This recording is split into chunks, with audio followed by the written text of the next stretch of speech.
ভারতের ইস্টার্ন কমান্ডের শীর্ষ কর্মকর্তারা এখন তাদের দলবল নিয়ে বাংলাদেশের বাণিজ্যিক রাজধানী চট্টগ্রামের খুব কাছে মিজোরামের দুর্গম পাহাড়ে হাজির হয়েছেন।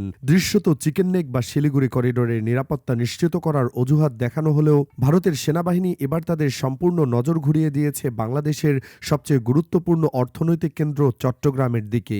দিল্লি থেকে পাওয়া নির্ভরযোগ্য প্রতিরক্ষা সূত্রগুলো ইঙ্গিত দিচ্ছে মিজোরামের সীমান্তে ইমার্জেন্সি ভিত্তিতে একটি বিশাল মিলিটারি বেস বা সামরিক ঘাঁটি তৈরির কাজ শুরু করতে যাচ্ছে ভারত। তার একমাত্র লক্ষ্য হল বাংলাদেশ। এই তৎপরতার স্পষ্ট প্রমাণ করে ভারত এখন বাংলাদেশের সঙ্গে একটি চূড়ান্ত সংঘাতের প্রস্তুতি নিচ্ছে। গত ১৯ ডিসেম্বর শুক্রবার সকালে ভারতের ইস্টার্ন কমান্ডের GOC general officer commanding lieutenant general R C. Tiwari আইজলের কাছে খোয়াইংপুই নামক একটি স্থানে বিশেষ সফরে যান। তবে এটি কোনো সাধারণ রুটিন ভিজিট সফর নয়, এটি ছিল এক নিবিড় সামরিক রেকি মিশন। তার সঙ্গে ছিলেন থার্ড কোরের GOC lieutenant general Abhijit S Pendharkar এবং ১৭ মাউন্টেন স্ট্রাইক কোরের GOC lieutenant general Josh Ahlawat. এই উচ্চপদস্থ সেনা কর্মকর্তাদের উপস্থিতি এবং তাদের পদবিগুলো শুনলেই বোঝা যায় ভারত সেখানে কোনো বর্ডার আউটপোস্ট দেখতে আসেনি। তারা এসেছে বড় কোনো সামরিক অ্যাটাক প্ল্যান চূড়ান্ত করতে। এই কর্মকর্তারা হেলিকপ্টারে করে সরাসরি দুটি নির্দিষ্ট পয়েন্টে রেকি করেছে। জায়গা দুটির নাম পারভা এবং সিলসরি। ম্যাপের দিকে তাকালে এক ভয়াবহ চিত্র সামনে আসে। পারভা নামক স্থানটি চট্টগ্রাম সীমান্ত থেকে মাত্র ৫০ কিলোমিটার দূরে অবস্থিত এবং সিলসরি নামক জায়গাটি প্রায় ৬০ কিলোমিটার দূরে। ভারতের প্রতিরক্ষা মন্ত্রণালয়ের খবর বলছে এই দুটি জায়গার মধ্যে যে কোনো একটিতে খুব দ্রুততার সঙ্গে একটি নতুন পূর্ণাঙ্গ ব্যাটালিয়ন হেডকোয়ার্টার স্থাপন করা হবে। এতদিন এই অঞ্চলটি শুধুমাত্র বিএসএফ এর নজরদারিতে ছিল, কিন্তু এখন সেখানে সরাসরি ইন্ডিয়ান আর্মি বা সেনাবাহিনী মোতায়েন করার প্রক্রিয়া শুরু হয়ে গেছে। এর অর্থ পরিষ্কার, ভারত এবার ভারী অস্ত্রশস্ত্র নিয়ে বাংলাদেশের ঘাড়ের ওপর নিঃশ্বাস ফেলার প্রস্তুতি নিচ্ছে। দিমাপুর ভিত্তিক থার্ড কোর, যারা মূলত যুদ্ধের জন্য সর্বদা প্রস্তুত থাকে, তাদের একটি আস্ত ব্রিগেডকে এই নতুন ঘাঁটিতে নিয়ে আসার পরিকল্পনা করা হয়েছে। ভারতের এই হঠাৎ ঘুম ভাঙার কারণ কি? গত কয়েক মাস ধরে বাংলাদেশের ছাত্র জনতা এবং বর্তমান সরকার যেভাবে ভারতের চিরাচরিত দাদাগিরিকে প্রত্যাখ্যান করেছে, তাতে দিল্লি যে চরম অস্বস্তিতে পড়েছে তা আর গোপন নেই। বিশেষ করে ডক্টর ইউনূসের নেতৃত্বে যে আন্তর্জাতিক গ্রহণযোগ্যতা তৈরি হচ্ছে এবং ভারতের ওপর নির্ভরতা কমিয়ে ফেলার যে সাহসী পদক্ষেপ বাংলাদেশ নিচ্ছে, তাতে ভারত তাদের দীর্ঘদিনের আঞ্চলিক আধিপত্য হারানোর ভয়ে ভীত।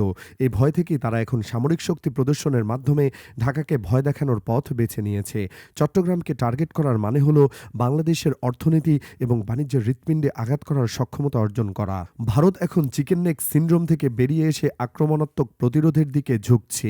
গত মাসে তারা শিলিগুড়ি করিডোরকে রক্ষা করার অজুহাতে পশ্চিমবঙ্গ, বিহার এবং আসামে ৩টি নতুন সেনাঘাঁটির ঘোষণা দিয়েছে। তখন অনেকেই ভেবেছিল তাদের প্রস্তুতি হয়তো চীন বা পাকিস্তানের জন্য, কিন্তু শুক্রবারের এই রেকি মিশন প্রমাণ করে দিল তাদের বন্দুকের নল আসলে বাংলাদেশের দিকে তাক করা। পারভা এলাকাটি ভৌগোলিক অবস্থানের কারণে মারাত্মক সংবেদনশীল। এটি বাংলাদেশ, ভারত এবং মিয়ানমার এই ৩ দেশের সীমান্তের একটি ত্রিভুজ এবং ট্রাইজাংশন পয়েন্ট। এখানে ঘাঁটি গাড়তে পারলে ভারত একই সঙ্গে চট্টগ্রাম এবং পার্বত্য চট্টগ্রামের উপর কড়া নজরদারি চালাতে পারবে, এমনকি প্রয়োজনে আকাশপথে হামলা চালানোর সুবিধাও পাবে।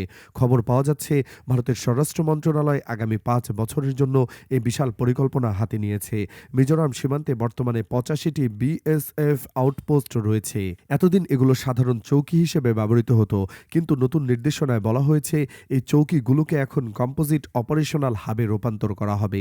এর মানে হলো সাধারণ টিনের চালের ব্যারাক আর থাকছে না। সেখানে মাটির নিচে বাংকার তৈরি করা হবে, ব্লাস্ট প্রুফ শেল্টার বা বোমার আঘাত সইতে পারে এমন আশ্রয়কেন্দ্র বানানো হবে, এমনকি মাটির নিচে অস্ত্রাগার তৈরির কাজও শুরু হতে যাচ্ছে।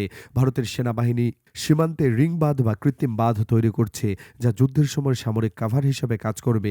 ইতিমধ্যে মিজোরামের লুইলাং এবং তংতলাই জেলায় ৪০টি অবকাঠামো তৈরির কাজ শেষ হয়েছে এবং আরও ১৯টি প্রকল্পের অনুমোদন দেওয়া হয়েছে।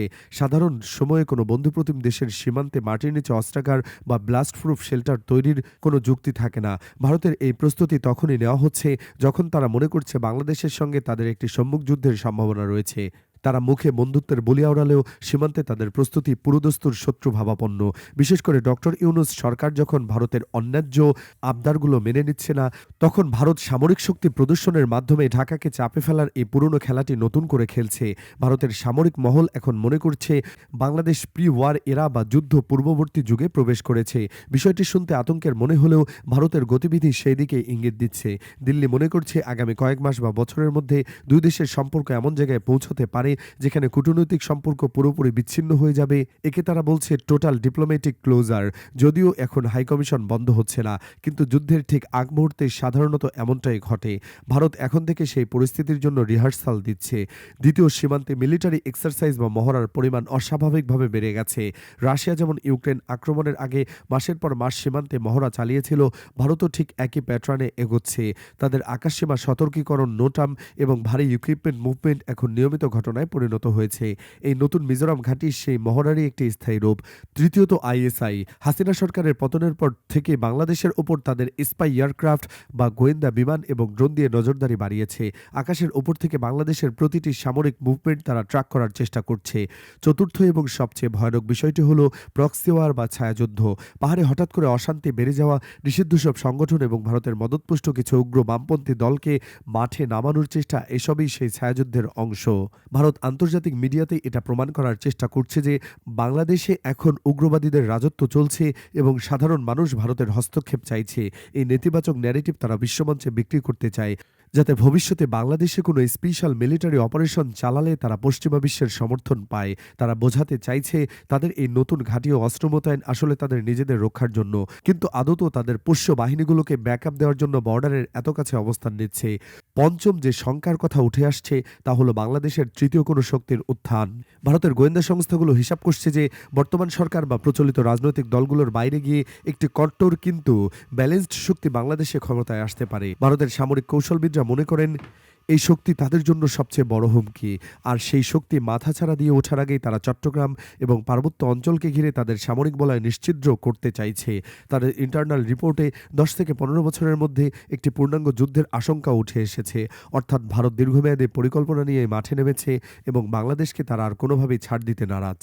ভারতের এই আগ্রাসী মনোভাবের আরও একটি কারণ হলো সেভেন সিস্টার্স বা উত্তর পূর্ব ভারতের নিরাপত্তা নিয়ে তাদের চিরকালীন ভয়।